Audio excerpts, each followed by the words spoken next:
Temps era temps quan els ocells encara tenien dents, que en els pobles es contaven històries a la vora de la llar, quan es parava a descansar que estaven treballant baix d'una figuera, a la fresqueta quan era l'estiu a la porta del carrer, i la gent major explicava la seva saviesa, tot el que havia après al jovent, a la gent més xicoteta de les cases, que després, quan anaven creixent, anaven sentint com aquelles històries es repetien i s'embeuraven d'aquell coneixement que els captivava per a sempre.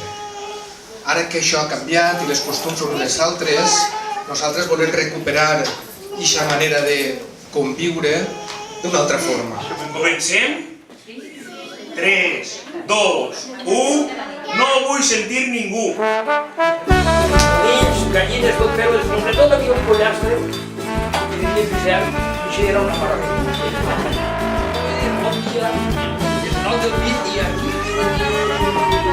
El cuento contar ja està acabat, perquè no és un de cagar.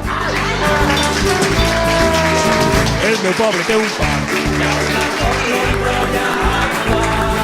Però l'home aquell no anava a missa. L'home aquell se n'anava a un bar, se feia 2 o 3 casalles i després tornava. Tan fart de menjar, si li havia inflat la panxa que quan tira passant per l'esquerra. I compte contat, el que no s'alça té el cul com un carabassat. Sabem què va ser. Si sabem va ser.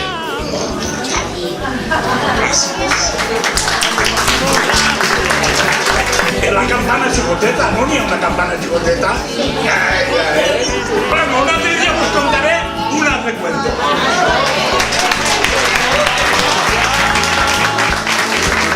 Ens veurem el dimecres del pròxim mes, el primer dimecres.